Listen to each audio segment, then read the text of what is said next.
Reborn of villains in love, episode 14। रात का वक्त, राठौर मेंशन। निश्चय शांति से बैठकर डाइनिंग रूम में अपना डिनर कर रहा था कि तभी उसके फोन में एक नोटिफिकेशन आया और निश्चय ने अपने फोन को ओपन किया जिसमें एक मैसेज आया हुआ था। मैसेज को पढ़कर निश्चय की होठों पर स्माइल आ गई और उसी के सामने खाना खा रही आलिया ने जब निश्चय के चेहरे पर मुस्कान आते देखा तो उसने सवाल किया, मुस्कुरा रहे हो, क्या बात है? ऐसा क्या मैसेज आया है? निश्चय ने मुस्कुराते हुए ही आलिया को देखते हुए जवाब दिया, मुझे मेरी प्रिंसेस के बारे में पता चल चुका है कि जश्न ने उसे कहाँ रखा है। अब मैं बहुत जल्द उसे जश्न के चंगुल से छुड़ा लूंगा और फिर शिवांगी भी बहुत जल्द जश्न के कब्जे से आजाद हो जाएगी। आलिया भी इस पर मुस्कुराते हुए बोली, मतलब तुम्हें तनु के बारे में पता चल गया? Thank God. न जाने इतने दिनों से इस जशन ओबेरॉय ने कैसे रखा था तनु को। मैं तनु से मिलने के लिए इतनी ज्यादा एक्साइटेड हूँ कि मैं बयां नहीं कर सकती कि मैं कितनी ज्यादा एक्साइटेड हूँ। निश्चय आलिया के एक्साइटमेंट को अच्छे से समझ रहा था जिस पर वह बोला, बहुत अच्छी बात है कि तुम तनु से मिलने के लिए एक्साइट हो और अब बहुत जल्द मैं तनु और शिवांगी को आजाद कर दूंगा। थोड़ी देर में दोनों ने अपना डिनर कंप्लीट किया और अपने कमरे की तरफ जाने लगे। आलिया अपने कमरे की तरफ जा रही थी तो निश्चय ने उसका हाथ पकड़ा और खींच के अपने कमरे की तरफ ले आया। निश्चय ने दरवाजा लगाया और तुरंत आलिया को उठाकर बेड पर पटक दिया। निश्चय की यह हरकत देखकर आलिया बेड से उठने को कोई तो निश्चय ने कहा, उठो मत बेबी, आज मैं बहुत ज्यादा खुश हूँ और मुझे अपनी खुशी तुम पर लुटानी है। कहते हुए निश्चय ने अपना शर्ट के बटन खोलने शुरू करे और तुरंत आलिया के ऊपर आकर गिरा और उसे चूमने लगा। आलिया भी उसके रोमांस में उसका पूरा साथ दे रही थी क्योंकि बहुत दिनों के बाद निश्चय ने आलिया को चुना था। दोनों की रात शुरू हुई इंटीमेट मोमेंट्स के साथ और सुबह जाकर उनकी यह मोमेंट खत्म हुई। सुबह का वक्त, पहाड़ी इलाका। बहुत जोरों की बारिश हो रही थी और इसी बारिश में एक कार बहुत तेजी से स्पीड लगाकर दौड़े जा रही थी और अचानक से रुकी। पहले कार में से जश्न एक व्हाइट कलर की शर्ट और ब्लैक कलर की जीन्स पहने बाहर निकला और उसने पीछे का गेट खोला और दुल्हन के लिबास में बैठी हुई शिवांगी का हाथ जबरदस्ती पकड़ा और उसे पहाड़ी पर बनी महादेव के मंदिर की तरफ ले जाने लगा। जैसे ही सुबह आज सोकर शिवांगी उठी थी, उसे जोर का झटका लगा जब मेड उसके कमरे में दुल्हन के लिबास को ले बैठी थी और उसने उसे बताया कि जश्न को आज अभी इसी वक्त उससे शादी करनी है। शिवांगी ने तुरंत उसकी बात पर मना किया तो मिल ने कहा, मैडम, आपके लिए बेटर होगा कि आप जल्द से जल्द ये जोड़ा पहन ले और सर के साथ चली जाए, वरना आप अपनी बेटी खो देंगे। शिवांगी को मालूम था कि जशन उससे शादी जरूर करेगा लेकिन होली के अगले दिन ही वह उसे जबरदस्ती शादी करेगा। उसे इस बारे में जरा भी खबर नहीं थी और उसके पास तो मोबाइल फोन भी नहीं था कि वो किसी तरीके से मृत्युंजय तक ये बात पहुंचा सके कि जशन उससे बाद में नहीं बल्कि आज ही शादी कर रहा है। पहले शिवांगी ने बहुत मना किया कि वह ना ही शादी करेगी और ना ही लहंगा पहनेगी, लेकिन अचानक से तभी जश्न कमरे में आया और उसने शिवांगी ने जो कपड़े पहने थे उनके बाजू को फाड़ दिया और उसके क्लोजेट में जितने भी कपड़े थे उन सब में आग लगा दी। पूरे कमरे में आग आग हो गई। शिवांगी के पास अब खुद की इज्जत को रोकने के लिए पर उस शादी के लहंगे के अलावा और कुछ भी पहनने के लिए नहीं था और उसे ना चाहते हुए भी वह लहंगा पहनना पड़ा और दुल्हन की तरह सजना पड़ा। जश्न खींच के शिवांगी को मंदिर की तरफ ले जा रहा था। दोनों बारिश में पूरी तरीके से भीग चुके थे। दोनों के कपड़े उनके बदन से चिपक चुके थे। तेज तेज हवाएं चल रही थी और उस पहाड़ी के दूसरी तरफ खाई थी। जशन ने एक झटके से शिवांगी का हाथ छोड़ और उसकी तरफ मुड़कर बोला, अगर अब तुमने मेरी बात नहीं मानी तो तुम्हें इस खाई से धक्का दे दूंगा और उसके बाद तुम्हारी बेटी को भी इसी खाई से गिरकर जान से मार डालूंगा। शिवांगी की आंखों से आंसू बहने लगे जो बारिश की पानी की बूंद की वजह से जशन को बिल्कुल भी दिखाई नहीं दे रहे थे। जशन ने फिर से शिवांगी का हाथ पकड़ा और उसे मंदिर की तरफ ले जाने लगा। शिवांगी स्तब्ध रह चुके थे जशन की बात सुनकर और वह ना चाहते हुए भी अपने कदम जशन के साथ आगे बढ़ाई जा रही थी।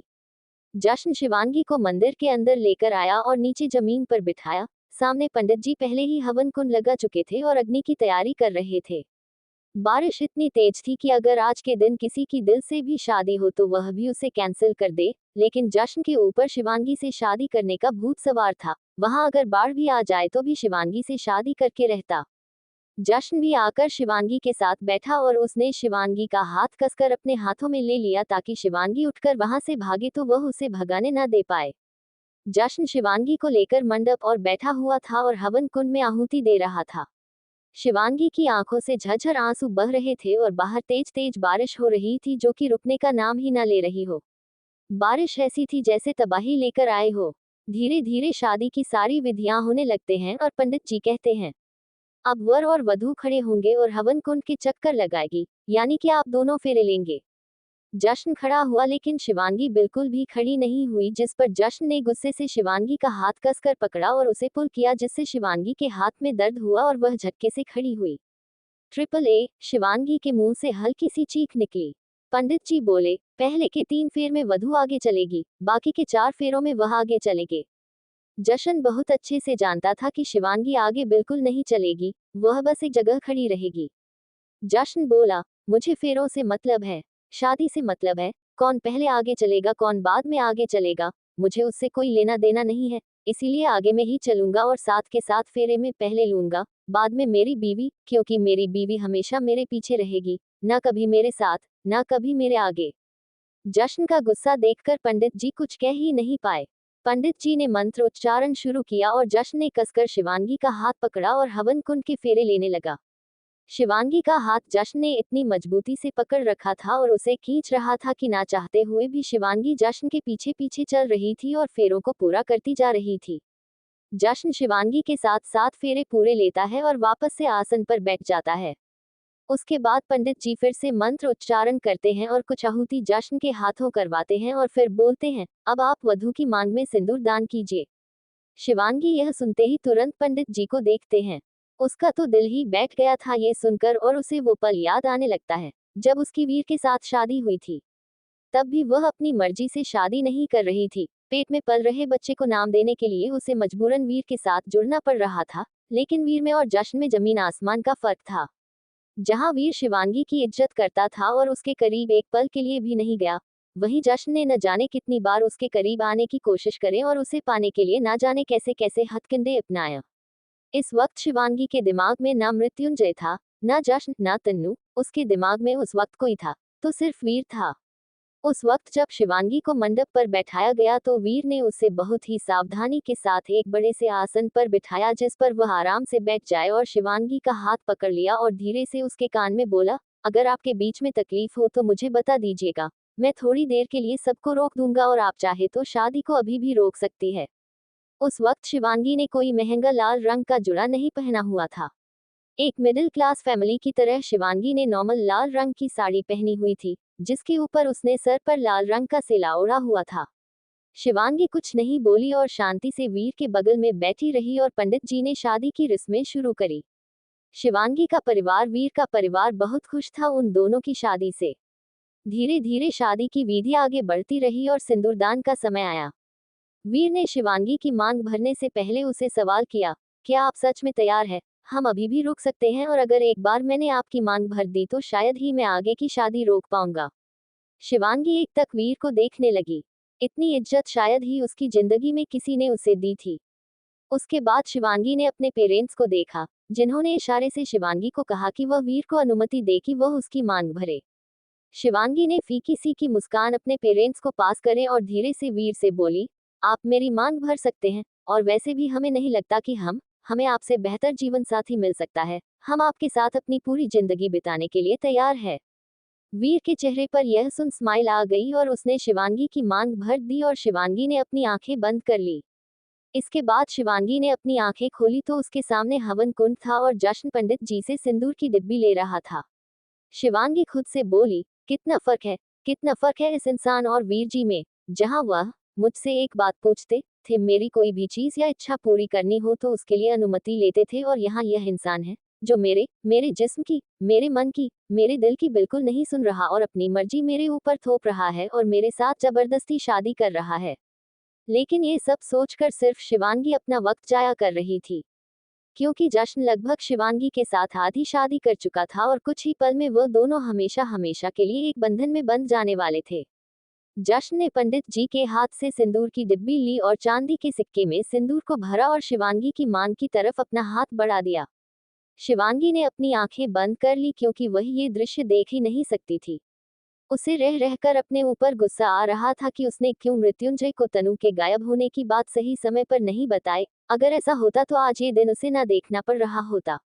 जश्न अपना हाथ शिवांगी की मांग के ऊपर लेकर आया और बस उसे भरने ही लगा था कि किसी का एक गहरा और झरनातेदार थप्पड़ जश्न के गालों पर लगा और सिंदूर की डिब्बी सहित वह सिक्का जमीन पर बिखर गया।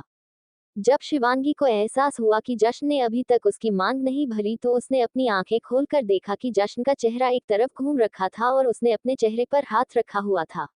जश्न हो दोनों शिवांगी ने एक साथ मुड़कर उसे तरफ देखा जहां से जश्न को थप्पड़ मारा गया था और सामने एकता गुस्से से भन्नाते हुए खड़ी थी। एकता, जश्न के मुंह से हैरानी भरे लफ्ज निकले। तनु, शिवांगी के मुंह से एकदम से निकला और जश्न ने उस तरफ देखा जहां शिवांगी की नजर थी और वहां निश्चय तनु को अपने गोद में लिए खड़ा था। शिवांगी तुरंत खड़ी हुई और जैसे ही जाने को हुई जश्न ने गुस्से से वो गठबंधन पकड़ लिया जिससे शिवांगी और जश्न को थोड़ी देर पहले पंडित जी ने जोड़ा था। एकता को वो गठबंधन देखकर इतना गुस्सा आ रहा था कि उसने जश्न का हाथ पकड़ा और उसे झटक दिया और उस गठबंधन को पकड़कर खींचकर उस जलती हुई अग्नि में फेंक दिया, जिसमें वह कपड़ा जलकर खाक होने लगा। शिवांगी अब जश्न से आजाद हो चुकी थी। शिवांगी तुरंत मंदिर की सीढ़ियों से नीचे उतरने लगी। बारिश अब तक थम चुकी थी लेकिन तेज तेज हवाएं अभी भी चल रही थी, जिससे शिवांगी का जोड़ा एक तरफ उड़ रहा था।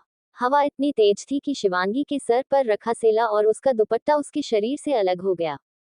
शिवांगी ने निश्चय के चेहरे को अभी तक नहीं देखा था।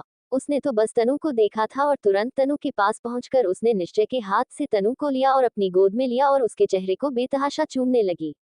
तन्नू मेरी बच्ची, शिवांगी ने कहा और तनु को अपने सीने से लगा लिया। वही एकता जो मंदिर में खड़ी थी, जब उसने वह ये सीन दिखा तो उसके चेहरे पर भी एक मुस्कान तैर गई लेकिन फिर उसने अपनी नजर जश्न के ऊपर की, जिसके चेहरे की हवाएं उड़ी हुई थी तनु को वहां देखकर। क्या हुआ मिस्टर जश्न ओबरॉय, हैरान हो गए कि यह बच्ची यहाँ अचानक कैसे आई? ये तो तुम्हारी बहुत ही कड़ी कैद में बंद थी। एकता की गहरी और डरावनी आवाज जश्न के कानों में पड़ी। जश्न तुरंत खड़ा हुआ और उसने एकता के कंधों को पकड़ना चाहा तो एकता ने एक जोरदार थप्पड़ फिर से जश्न के गालों पर दे मारा और बोली, हाउ डेयर यू, तुम्हारी हिम्मत कैसी हुई मेरी फीलिंग्स के साथ, मेरी बॉडी के साथ खेलने की और एक मासूम की जिंदगी बर्बाद करने की। उसके बाद एकता ने जश्न की कॉलर पकड़ी और अपनी तरफ करते हुए बोली, किस तरीके के इंसान हो तुम? जब तुम्हें शादी से पहले पता चल चुका था कि तुमने वह रात किसी और लड़की के साथ बिताई, तो तुमने मुझे क्यों कुछ नहीं बताया? और अगर तुम्हें मेरे साथ ही अपनी जिंदगी आगे बढ़ानी थी तो तुमने शिवांगी को फिर से क्यों चुना? जवाब दो, यूं मूर्ति की तरह मत खड़े रहो। जश्न, एकता के मुंह से अपना ये सच सुनकर जश्न एक तक बस उसके चेहरे को देखने लगा। यहाँ जश्न एकता के मुंह से निकल गए हर एक लफ्ज को सुनकर हैरान था तो वही शिवांगी तनु को बहुत प्यार कर रही थी। शिवांगी तनु के चेहरे को बार बार चूम रही थी जिस पर तनु बोली, अरे मम्मा, आप क्यों मेरे फेस को वेट कर रही हो? मैं आपकी कोई एनिमी थोड़ी हूँ जो आप मेरे ऊपर अपने किसी की होली खेल रहे हो। इस बात पर शिवांगी और वहां खड़ा निश्चय भी हंसने लगे। तनु निश्चय से बोली, मामू मम्मा को बोलो ना कि वह रुके। जैसे ही तनु के मुंह से मामू शब्द शिवांगी ने सुना, उसकी नजर निश्चय की तरफ पड़ी। उसने अब जाकर निश्चय की तरफ ध्यान दिया था। शिवांगी तो निश्चय का चेहरा देखकर ही हैरान हो गई थी। उसने अपनी गोद से तनु को उतारा और निश्चय के थोड़ा करीब आए और अपने हाथ उठाकर निश्चय के चेहरे पर फेरने लगी और धीरे आवाज में बोली, नोनू। निश्चय के चेहरे पर नोनू सुनकर मुस्कान आ गई और उसने आगे बढ़कर शिवांगी को अपने गले से लगाया और शिवांगी ने भी कसकर निश्चय को हक किया। तनु दोनों को देखकर बोली, मम्मा, आप मामू से बहुत दिनों के बाद मिले हो ना? शिवांगी यह सुन निश्चय से दूर हुई और तनु को देखते हुए हाँ में सर हिलाया और बोली, 10 साल बाद, मैं सिर्फ 10th स्टैंडर्ड में थी जब आपके मामू हम सबको छोड़कर इंडिया से चले गए थे। वही शिवांगी निश्चय को देखकर बहुत खुश थी तो एकता जश्न को देखकर आग उगल रही थी। एकता जश्न को देखते हुए बोली, चुप क्यों खड़े हो? मेरे सवालों के जवाब दो, क्यों मेरी फीलिंग्स के साथ खेला? जश्न, अगर तुम्हें मुझसे प्यार नहीं था तो मुझे बोल देते ना। क्यों मुझे इतने दिनों तक यह एहसास करवाया कि तुम मुझसे बहुत प्यार करते हो और मैं तुमसे बहुत, सॉरी, मैं तो तुमसे बहुत प्यार करती थी, लेकिन तुमने तो मुझसे कभी प्यार किया ही नहीं। करते तो आज तुम शिवांगी से शादी नहीं करते और शायद अगर मुझे आने में 2 मिनट और देरी हो जाती ना, फिर तुम सच में शिवांगी के आज पति बन जाते और मेरे ऊपर एक ऐसा टैग लग जाता, जिसको मैं अपनी जिंदगी से कभी नहीं निकाल पाती। जश्न ये सुनकर एकता के पास आया और उसके चेहरे को पकड़ते हुए बोला, जस्ट शट अप एकता, बहुत प्यार करता हूँ तुमसे, शिवांगी से मैं उतना प्यार नहीं करता जितना मैं तुमसे करता हूँ। तुम्हें नहीं खोना चाहता था इसलिए मैं अपनी और शिवांगी की शादी तुम्हें नहीं बताना चाहता था। और किस टैग की बात कर रही हो तुम? तुम्हारे ऊपर कोई टैग नहीं लगने देता मैं, और अगर कोई लगाया ना तो मैं उसको जिंदा कर देता इस जमीन में।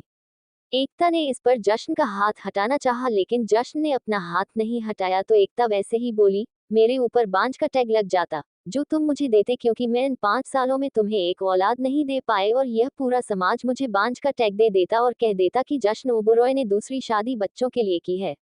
जशन इस पर गुस्से से बोला, बस एकता, तुम ना बांझ हो और ना ही कभी शिवांगी तुम्हारी जगह मेरी जिंदगी में ले सकती है। I love you. मुझे शिवांगी से कोई बच्चा नहीं चाहिए, मुझे सिर्फ वह बच्चा चाहिए जो सच में मेरा है। शिवांगी मुझे वह बच्चा तब तक नहीं देती जब तक मैं उससे शादी नहीं करता। एकता इस पर बोली, तो क्यों दे वह तुम्हें तुम्हारा बच्चा, तुम तो उसका रेप करके चले गए थे ना। अरे उसने समाज की जली कुटी सुनी है, उसने उसके बावजूद उस बच्चों को जन्म दिया है और उसे अपना नाम दिया है, उसे अच्छी परवरिश दी है और उसके बावजूद वह तुम्हारा बच्चा तुम्हें दे दे ताकि वह तुम्हारी तरह हो जाए। जश्न को एकता की बात पर बहुत गुस्सा आ रहा था लेकिन वह अपना पुस्तक बिल्कुल भी एकता पर नहीं उतारना चाहता था। वहीं कुछ पल में एक और कर उसे पहाड़ी पर आई। उस कर का दरवाजा खुला और मृत्युंजय उसे बाहर निकला। शिवांगी ने जब मृत्युंजय की हालत देखी तो वह एकदम स्तब्ध रह गई। इस वक्त मृत्युंजय के शरीर पर कहीं जगह गांव थे, उसके कपड़े फटे हुए थे, ऐसा लग रहा था कि मृत्युंजय किसी से लड़ाई झगड़ा करके आया हो या किसी को बेरहम मौत देकर आया हो।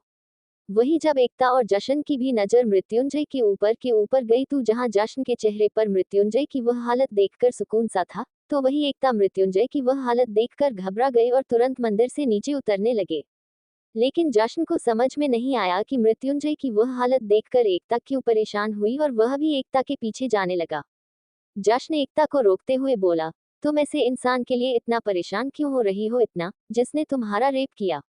एकता के कदम जश्न की यह बात सुनकर रुक गए। तो वही शिवांगी एक तक मृत्युंजय के चेहरे को देखने लगी जश्न की बात सुनकर।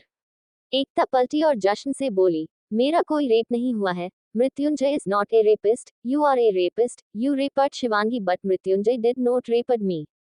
जश्न एकता के मुंह से ये सुनकर हैरान था तो वही एकता तुरंत मुड़ी और मृत्युंजय की तरफ दौड़ी। एक्ट समझ चुकी थी कि मृत्युंजय के इस हालात के पीछे जश्न का ही हाथ है। सबको देखने से ऐसा ही लग रहा था कि मृत्युंजय अधमरी हालत में है, लेकिन ऐसा नहीं था। मृत्युंजय को चोट बहुत लगी थी पर मृत्युंजय बिल्कुल तन के खड़ा था जैसे उसे इन चोटों से कोई भी फर्क ना पड़ता हो। शिवांगी एकता तनु निश्चय सब मृत्युंजय की तरफ गए। वही जश्न अब गुस्से से बौखला रहा था और वह खुद से बोला, मतलब एकता अब तुम मेरी नहीं बल्कि मृत्युंजय की साइड हो, तो मैं तुम्हें अपनी जिंदगी में रखकर अब क्या करूंगा जब तुम मेरी नहीं हो सकती। वह तीनों मृत्युंजय के पास आए और शिवांगी ने तुरंत मृत्युंजय को अपने गले से लगाया और रोते हुए बोली, क्या हालत बना रखी है तुमने अपनी, किससे लड़के आए हो। मृत्युंजय ने शिवांगी को अपने सीने से हटाया और उसके चेहरे को पकड़ते हुए बोला, अपनी बेटी को बचाने के लिए ये कुछ जख्म क्या, 1000 जख्म अपने ऊपर ले सकता हूँ। उसके बाद मृत्युंजय निश्चय को देखते हुए बोला, और तुम्हारा भाई, उसने भी मेरी बहुत मदद की, मैंने अकेले ने अपने ऊपर जख्म नहीं लिया, तुम्हारे भाई को भी बहुत जख्म हुए हैं जो जश्न ओबरॉय ने दिए हैं। निश्चय को भी काफी चोट लगी थी लेकिन शिवांगी तक पहुंचने से पहले ही निश्चय ने अपने कपड़े बदल लिए थे ताकि उसके घाव शिवांगी के सामने ना आए। शिवांगी निश्चय की तरफ पलटी और फिर से उसे गले लगा लिया और बोली, thank you so much Nonu, thank you, तुम्हारी वजह से मेरा विलन आज जिंदा है वरना इसका क्या है, ये तो अपने गुस्से में खुद को मार भी देता है। मृत्युंजय के चेहरे पर हल्की मुस्कान आ गए शिवानी की बात सुनकर और वही शिवांगी ने निश्चय को गले लगी ही जैसे अपनी आंखें खोली उसकी नजर सामने खड़े जश्न की तरफ गई, जिसने अपने हाथों में गन पकड़ रखी थी और गन का पॉइंट एकता की तरफ था। तभी अचानक से जश्न ने ट्रिगर दबा दिया और गोली एकता की तरफ बढ़ी। शिवांगी तुरंत निश्चय से दूर हुई और एकता को अपनी तरफ किया लेकिन इसी जल्दबाजी में शिवांगी दूसरी तरफ हो गई और उसके पेट के साइड में गोली लग गई। एक दर्द भरी चीख उसे पहाड़ी पर गूंज गई।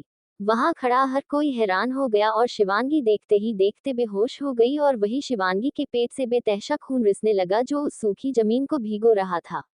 मृत्युंजय की आंखें बड़ी हो गई, शिवानी को बेहोश होता देखा वह तुम पीछे जमीन पर बैठा और शिवांगी के सबको अपनी गोद में रखे हुए उसे उठाने लगा। Rabbit queen open your eyes, rabbit queen उठो, मैंने कहा उठो, उठो डैम इट। एकता भी शिवांगी को उठाते हुए बोली, शिवांगी, शिवांगी उठो, शिवांगी। उसके बाद एकता ने शिवांगी के हथेली को पकड़कर उसके नर्व्स चेक करे तो वह भी धीमी होने लगी थी। उसके बाद उसने उसके हार्ट बीट को चेक किया।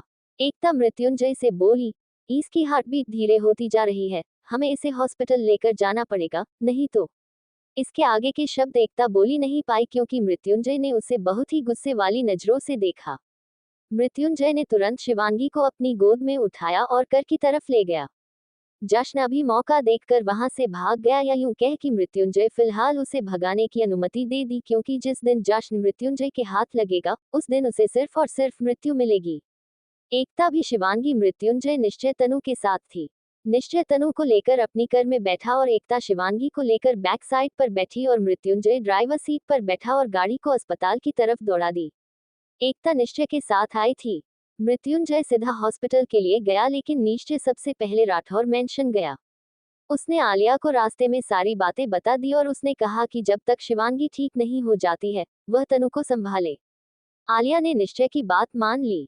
जब निश्चय वापस अस्पताल की तरफ जाने लगा तो तनु रोई और बोली, मुझे मम्मा के पास जाना है, उन्हें चोट लगी है, मुझे मम्मा के पास जाना है। लेकिन निश्चय बिल्कुल भी तनु की बात पर पिघलना नहीं चाहता था। उसने तनु को नजरअंदाज किया और अस्पताल के लिए निकल गया। पीछे तनु रोती रही। हॉस्पिटल लगभग आधे घंटे बाद निश्चय की कार अस्पताल के बाहर आकर रुकी और वह तुरंत अस्पताल के अंदर आया और रिसेप्शन से शिवांगी के रूम के बारे में पता किया और उस फ्लोर पर चला गया। फ्लोर के कॉरिडोर के बिल्कुल सामने ओटी था, जिसमें इस वक्त शिवांगी थी और डॉक्टर उसको देख रहे थे। बाहर गुस्से में उबलता हुआ मृत्युंजय चक्कर पर चक्कर लगाए जा रहा था और वही एकता दीवार से टिकी हुई थी और अपनी नजरों को नीचे करी हुई थी। एकता को पता था कि अगर शिवांगी को कुछ भी हुआ तो फिलहाल के लिए मृत्युंजय उसका सारा गुस्सा उसी पर निकलेगा, क्योंकि उस वक्त जशन वहां मौजूद नहीं था। निश्चय भी उन्हीं के साथ बेंच पर बैठकर शिवांगी के ठीक होने और डॉक्टर के ओटी से बाहर आने का वेट करने लगा, क्योंकि इसके अलावा किसी के पास कोई ऑप्शन था ही नहीं। लगभग 1.5 घंटे के ऑपरेशन के बाद सीनियर डॉक्टर ओट से अपने जूनियर्स को लेकर बाहर आए। इस वक्त डॉक्टर के चेहरे पर परेशानी झलक रही थी। डॉक्टर के बाहर आते ही मृत्युंजय तुरंत उनके पास गया और बोले, कैसी है मेरी रैबिट क्वीन? अगर उसे कुछ हुआ ना तो मैं तुम्हें इसी वक्त जमीन में गाड़ दूंगा। बताओ कैसी है वह? We are sorry mister Agnivesh, but you lost. इससे आगे के शब्द मृत्युंजय ने डॉक्टर के मुंह से निकलने ही नहीं दिए और मृत्युंजय ने एक जोर का मुक्का डॉक्टर के मुंह पर मार दिया और बोला, ऐसा कुछ नहीं हो सकता, वो नहीं मर सकती, नहीं मार सकती। अपनी बात खत्म होते ही मृत्युंजय ने ओटी का दरवाजा खोला और अंदर चला गया। वही निश्चय और एकता भी डॉक्टर की बात से हैरान हो गए। मृत्युंजय बेड पर पड़ी शिवांगी के पास गया और उसका चेहरा पकड़ते हुए बोला, उठो रैबिट क्वीन, देखो डॉक्टर क्या बकवास करे जा रहा है। कह रहा है कि तुम मर गई। मुझे पता है तुम नहीं मेरी हो, तुम जिंदा हो। उठो और उस डॉक्टर को बताओ कि तुम ठीक हो, एकदम फिट एंड फाइन हो। ऐसे कैसे जा सकते हो तुम मुझे छोड़कर? चलो उठो उठो, मुझे पता है तुम मुझे परेशान कर रही हो, अभी उठ जाओ ना। मैं हो गया परेशान, अभी उठ जाओ प्लीज। लेकिन शिवांगी नहीं उठी और मृत्युंजय की आंखें नम हो गई। शिवांगी का कुछ रिस्पांस न करना मृत्युंजय को गुस्सा दिला रहा था और उसने शिवांगी का गाल थपथपाते हुए कहा, मैंने कहा उठो रैबिट क्वीन, तुम मुझे बहुत ज्यादा सता रही हो। तुम जब उठोगे तो मैं तुम्हें इसकी सजा जरूर दूंगा। चलो उठो, अब उठो। डॉक्टर के साथ निश्चय और एकता भी ओटी के अंदर आए और डॉक्टर बोले, मिस्टर अग्निवेश वो बेहोश है, अभी आपकी बात का वह कोई भी रिस्पांस नहीं कर सकती और आप मेरी पूरी बात तो सुन लीजिए। बेहोश शब्द सुनकर निश्चय ने डॉक्टर से पूछा, बेहोश है तो अभी आप बाहर क्या कह रहे थे? That you lost, that you lost. सही सही बोलिए डॉक्टर, क्या बात है? डॉक्टर इस पर बोले, आप सभी शांत हो जाए और मेरी बात तो सुनिए प्लीज। ओटी से बाहर आइए, वरना पेशेंट का इन्फेक्शन आपको लग सकता है। निश्चय मृत्युंजय के पास आया और उसका हाथ पकड़ते हुए बोला, मृत्युंजय चलो बाहर।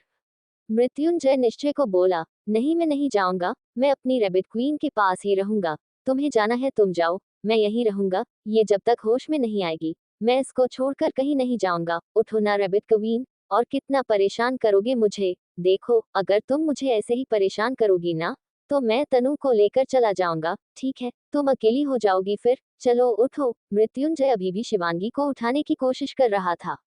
निश्चय थोड़ा शक्ति से बोला, मृत्युंजय वह मरी नहीं है, क्यों जबरदस्ती उसे मार रहे हो? वो जिंदा है, पर अभी बेहोश है। तुम्हारी बात का जवाब नहीं दे सकती, जब होश में आ जाएगी तो वह तुमसे जरूर बात करेगी। फिलहाल बाहर चलो और डॉक्टर की पूरी बात सुनो।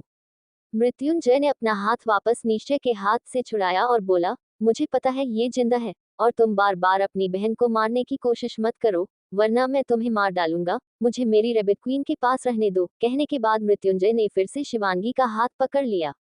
डॉक्टर बोले, मिस्टर अग्निवेश, अगर आपको आपकी वाइफ का इन्फेक्शन लग गया तो आपकी वाइफ तो फिर भी होश में आ जाएंगे, आपकी तबीयत उनसे ज्यादा बिगड़ जाएगी। क्या आप चाहते हैं कि आपकी तबीयत ज्यादा बिगड़ जाए और उस कंडीशन में आपकी वाइफ आपको देखे? नहीं ना, तो प्लीज चलिए बाहर और मेरी पूरी बात सुनिए। मृत्युंजय फिर भी नहीं माना, लेकिन निश्चय उसे जबरदस्ती ओटी से बाहर ले आया। एकता, मृत्युंजय, निश्चय तीनों डॉक्टर के केबिन में गए और सोफे पर बैठे और डॉक्टर अपनी हेड चेयर पर। डॉक्टर बोले, आप मेरी पूरी बात सुन लीजिए मिस्टर अग्निवेश, आपकी वाइफ को कुछ नहीं हुआ है, she is absolutely fine. Mrityunjay इस पर गुस्से से डॉक्टर को बोला, तो आपने थोड़ी देर पहली बार ऐसा क्यों बोला that I lost her? Doctor ने इस पर मृत्युंजय को कूल डाउन करते हुए कहा, मरी अपने पूरी बात सुनी ही नहीं मिस्टर अग्निवेश, आपकी वाइफ एकदम ठीक है, अभी कुछ नहीं हुआ है, आपने अपने बच्चे को खोया है, आपका एक बच्चा मर गया है गन शॉट की वजह से। वॉट बच्चा? निश्चय, एकता, मृत्युंजय तीनों के मुंह से निकला। डॉक्टर इस पर सवालिया नजरों से उन्हें देखते हुए बोले, क्या आपको नहीं पता था कि आपकी वाइफ पिछले 15 दिनों से प्रेग्नेंट है, वह भी ट्रिपलेट्स के साथ? मृत्युंजय ने अपनी गर्दन में नामे दिला दी। डॉक्टर समझ गए कि मृत्युंजय शिवांगी और बाकी किसी को भी शिवांगी की प्रेगनेंसी के बारे में कुछ भी नहीं पता था। डॉक्टर बोले, मिस्टर अग्निवेश, आपकी वाइफ पिछले 15 दिनों से ट्रिपलेट्स के साथ प्रेग्नेंट थी, लेकिन गन शूट की वजह से उन्होंने अपना एक बच्चा खो दिया है, पर 2 अभी भी सेफ है। उसके बाद डॉक्टर बोले, लेकिन हमें अभी भी कुछ चेकअप आपकी वाइफ के करने पड़ेंगे, ये देखने के लिए कि उस गन शॉट का असर बाकी 2 बच्चों पर हुआ है या नहीं हुआ है। और अब आपको अपनी वाइफ का और भी ज्यादा ध्यान रखना होगा, क्योंकि उनके पेट पर ही गोली लगी है और डिलीवरी के वक्त प्रॉब्लम हो सकती है, शायद हमें सी सेक्शन करना पड़े, नॉर्मल डिलीवरी ना हो पाए। इस वक्त मृत्युंजय के चेहरे पर मिक्सड एक्सप्रेशन थे, जहां एक बच्चे के खोने का दुख भी था, तो वहां 2 बच्चे अभी भी सेफ है, वह पिता बनने वाला है फिर से, उस इस चीज की खुशी भी थी। मृत्युंजय कुछ बोल ही नहीं पा रहा था। डॉक्टर बोले, मिस्टर अग्निवेश, आप ठीक हैं ना? आप कुछ बोल ही नहीं रहे हैं। निश्चय ने भी मृत्युंजय के कंधे पर हाथ रखा और बोला, आई नो मृत्युंजय, तुमने अपना एक बच्चा खो दिया, पर 2 अभी भी सेफ है, उनकी खुशी बनाओ, एक के खोने का गम मत बनाओ। मृत्युंजय के मुंह से बस इतना निकला, thank you so much doctor, मुझे ये खबर देने के लिए। मृत्युंजय अपने बच्चों की खबर सुनकर बहुत ज्यादा खुश था। उसे समझ ही नहीं आ रहा था कि वह अपनी खुशी किस तरीके से व्यक्त करे। निश्चय ने मृत्युंजय को गले लगाते हुए कहा, कॉन्ग्रेट्स। मृत्युंजय सिर्फ थैंक यू बोला और फिर डॉक्टर से बोला, शिवांगी को कब तक होश आ जाएगा? डॉक्टर इस पर बोले, अभी 4-5 घंटे लगेंगे। कैसे तैसे वह 4-5 घंटे बीते। मृत्युंजय ही जानता था कि उसने कैसे करके घंटी बिताए हैं, क्योंकि उससे बिल्कुल भी रहा नहीं जा रहा था कि कब वह ये खुशखबरी शिवांगी को सुनाए। लगभग शाम के 5 बजे के आसपास शिवांगी को होश आया और उसे नॉर्मल वार्ड में शिफ्ट किया। लेकिन यह वार्ड रूम विप था। विप रूम में आसानी से जल्दी किसी को भी आने दिए नहीं जाता। मृत्युंजय सोफा पर बैठा था और वह शिवांगी को ही देख रहा था, जो धीरे धीरे अपनी आंखें खोलने की कोशिश कर रही थी। शिवांगी के शरीर में अभी भी कमजोरी थी। उसके शरीर में इतनी कमजोरी थी कि उसे अपनी आंखें भी ठीक से खोली नहीं जा रही थी। शिवांगी कुछ बोलने की कोशिश कर रही थी, उसके होंठ हिल रहे थे, लेकिन उसके मुंह से एक भी शब्द नहीं निकल रहा था। जब मृत्युंजय ने ये देखा तो वह तुरंत शिवांगी के पास आया और बोला, मुझे बताओ क्या चाहिए? मृत्युंजय अपना कान शिवांगी के चेहरे के पास ले गया और शिवांगी ने बहुत ही धीमी आवाज में कहा, पानी। मृत्युंजय शिवांगी को पहले ठीक से बिठाया और तकिए का टेक लगाया और बोतल से ग्लास में पानी पो करके उसे दिया। मृत्युंजय ने अपने हाथों से शिवांगी को पानी पिलाया और उसके सर को अपने दूसरे हाथ से सहलाता रहा। पानी पीने के बाद शिवांगी ने वापस अपनी आंखें बंद कर ली। कुछ ही पल में न जाने क्यों, लेकिन शिवांगी की आंखों से आंसू बहने लगे। मृत्युंजय ने ये देखा तो उसने वापस से शिवांगी के सबको सहलाया और उसकी आंखों के आंसुओं को पोंछते हुए बोला, क्या हुआ रैबिट क्वीन, तुम रो क्यों रही हो? दर्द हो रहा है क्या? शिवांगी ने अपना चेहरा दूसरी तरफ कर लिया, क्योंकि वह मृत्युंजय को नहीं देखना चाहती थी और उसकी आंखों से अब भी आंसू की बूंदें निकल रही थी। मृत्युंजय ने उसके चेहरे को पकड़ा और अपनी तरफ करते हुए बोला, जवाब दो, दर्द हो रहा है कहीं? तकलीफ है? मैं डॉक्टर को बुलाऊं? शिवांगी ने अपनी आंखें बंद किए हुए हिना में गर्दन हिलाए और धीरे से बोली, मुझे छोड़ दो तुम मृत्युंजय, मैं तुम्हारे लायक नहीं हूँ। जब मृत्युंजय ने शिवांगी के मुंह से यह सुना तो वह हैरान हो गया और उसे गुस्सा आने लगा, लेकिन वह शिवांगी के ऊपर अभी इस वक्त गुस्सा नहीं करना चाहता था। जिस पर वह बोला, क्या हुआ है, ऐसे क्यों बोल रही हो? कोई गलती हुई है मेरे से? बोलो, अगर हुई है तो मुझे बताओ, मैं सुधरता हूँ। शिवांगी ने अपनी आंखें खोली और मृत्युंजय के चेहरे को देखते हुए बोली, तुमसे तो कभी कोई गलती हो ही नहीं सकती मृत्युंजय, गलतियां तो मुझसे होती है, आई एम सॉरी। मृत्युंजय को कुछ भी समझ में नहीं आ रहा था और अब उसे शिवांगी के मुंह से वह बात जानी थी जिस वजह से वह इतना परेशान है और वह बोला, क्या हुआ है, कौन सी गलती और मुझसे माफी क्यों मांग रही हो, तुमने तो कोई गलती नहीं की। शिवांगी ने हमें गर्दन हिलाते हुए कहा, मैंने गलती की है, हमेशा दूसरों की जान बचाने के लिए, दूसरों के बारे में अच्छा सोचने के लिए, अपना गलत कर देती हूँ और इस बार अपने साथ साथ किसी और का भी बहुत गलत कर दिया। शिवांगी की ऐसी घुमावदार बातें अब मृत्युंजय को परेशान कर रही थी। वह बोला, शिवांगी, जो बात है सीधा सीधा बोलो, ऐसे जलेबी की तरह बात को मत घुमाओ। शिवांगी ने कहा, तुम्हें याद है, जशन के पास जाने से पहले मैंने तुमसे तुम मांगे था, लेकिन उसके साथ साथ मुझे तुम्हें खबर भी देनी थी लेकिन हिम्मत नहीं हुई और कभी तुम्हें वह बात नहीं बताए और मुझे डर लग रहा है तुम्हें वह बात बताने से। मृत्युंजय शिवांगी से दूर हुआ और बोला, तुम्हें मुझे नहीं बताना है, मत बताओ, मैं जा रहा हूँ इस कमरे से, शांति से सोती रहो और सोचती रहो अपने दिमाग में कि तुम्हें मुझे क्या बताना था। मृत्युंजय उसके बाद वहां से जाने लगा तो शिवांगी ने उसका हाथ पकड़ा और अचानक से बोली, मुझे अपनी प्रेगनेंसी की खबर तुम्हें देनी थी। मृत्युंजय के कदम रुक गए और वह हैरानी से शिवांगी के चेहरे को देखने लगा। शिवांगी आगे बोली, मैं उस वक्त प्रेग्नेंट थी मृत्युंजय, मैं हॉस्पिटल से घर आई थी, डॉक्टर ने मुझे बताया था कि मैं 1 हफ्ते से प्रेग्नेंट हूँ और इन 1 हफ्तों में बहुत कुछ बदल गया और मुझे गोली लग गई आज और शायद मैंने अपना बच्चा खो दिया। अपनी बात पूरी करने के बाद शिवांगी रोने लगी। शिवांगी ने अपनी गर्दन दूसरी तरफ घुमाए और बोली, मैं बहुत बुरी मृत्युंजय, मैं तुम्हारे बच्चों को संभाल ही नहीं पाए, मुझे छोड़ दो, मैं तुम्हारे लायक नहीं। मृत्युंजय तो शिवांगी के मुंह से उसकी प्रेगनेंसी की बात सुनकर ही शौक था।